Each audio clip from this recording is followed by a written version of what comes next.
यदि शंका होने के बाद भी पर्याप्त सुरक्षा नहीं की तो सरकार के ऊपर प्रश्न चिन्ह लगता है। मुख्यमंत्री जी विकास यात्रा निकाल रहे हैं। वो विकास यात्रा में जबरदस्त उनकी सिक्योरिटी और उसके घेरे में वो विकास यात्रा का, अगर उन्होंने विकास की तो ये तो अपनी इतनी सिक्योरिटी की जरूरत भी नहीं थी। पर उनको सब मालूम था कि ये सारा घटना घटने वाली कांग्रेस के ऊपर, इसलिए उन्होंने पूरा मौन रखा, तो उन्होंने वहां सिक्योरिटी नहीं दी। इसकी भी हम लोग निंदा करते हैं और भारत सरकार से मांग करते हैं कि राष्ट्रपति शासन लागू करके सीबीआई से जांच कराई जाए। इसमें कल इस इच्छा से पूरा मध्य प्रदेश कल बंद रहेगा। चलिए फिलहाल यहां पर रुकेंगे एक छोटे से ब्रेक के लिए, जल्द लौटते हैं।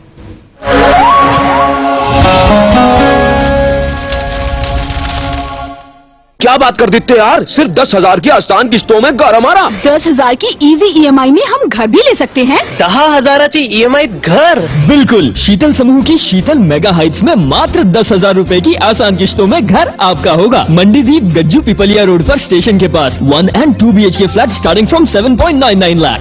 Ground plus 6 floors with lift and power backup. आवास मेले में आए 25, 26 और 27 को। ऑफर सिर्फ आवास मेले तक। Sheetal mega heights, a project by Sheetal समूह।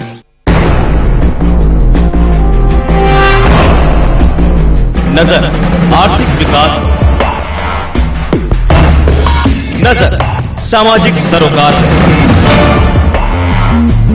नजर आपकी आजादी पर,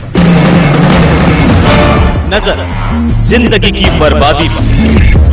हर पल हर समय बदलते घटनाक्रम पर पैनी नजर।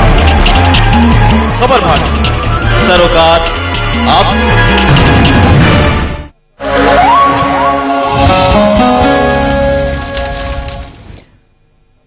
ब्रेक के बाद आपका स्वागत है। आपको बता दें, जब यह हमला हुआ था, बताया जा रहा है कि उस वक्त माओवादियों ने हमला करते वक्त सबसे पहला नाम महेंद्र कर्मा का लिया। माओवादियों ने पूछा कि कर्मा कौन है, और इसके बाद माओवादियों ने कर्मा के ऊपर गोलियों की बौछार कर दी, जिससे कर्मा ने मौके पर ही दम तोड़ दिया।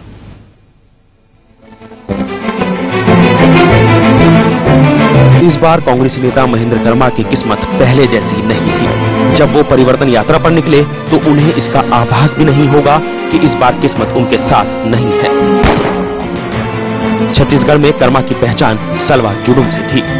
उन्हें माओवादी अपने सबसे बड़े दुश्मन के तौर पर दिखते थे। साल 2008 में हुए विधानसभा चुनाव में जब दंतेवाड़ा से महेंद्र कर्मा की हार हुई तो वो उनके राजनीतिक जीवन का सबसे बड़ा झटका था। कर्मा की दहाड़ खामोश होने लगी और आहिस्ता आहिस्ता सबने उनसे और सलवा जुलूम से किनारा करना शुरू कर दिया। वो खास तौर से बस्तर की राजनीति में अलग थलग पड़ने लगे। सलवा जुलूम के शुरू होने से पहले और परवान चढ़ने के दौर में कर्मा को बस्तर के शेर के रूप में देखा जाता रहा।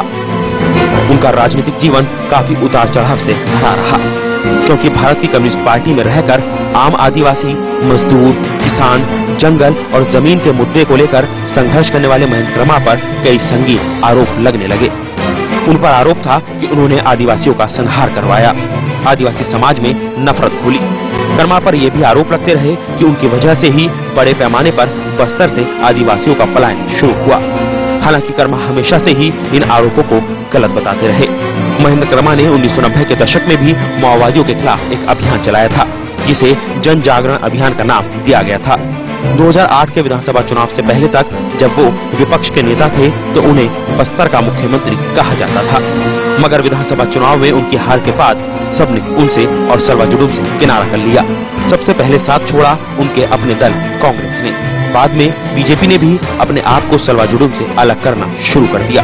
सलवा जुलूम के शिविरों में रह रहे विशेष पुलिस अधिकारियों, शरणार्थियों को मिलने वाली सरकारी सुविधाएं एक एक करके कम की जाने लगी। नौबत यहाँ तक आ पहुंची कि इन शिविरों में रह रहे आधे से ज्यादा लोग या तो वापस अपने गांव लौट गए या फिर माओवादियों के साथ जा मिले। बाद में सुप्रीम कोर्ट के आदेश पर सलवा जुलूम पूरी तरह से खत्म हो गया। खबर भारती के लिए ब्यूरो रिपोर्ट। तो ये तो बात हुई महेंद्र कर्मा की, और आपको बता दें इस हमले के अंदर घायल हुए हैं विद्याचरण शुक्ल, जिनकी हालत अभी काफी नाजुक बनी हुई, जो खबर निकल कर आ रही है। आपको बता दें मैदान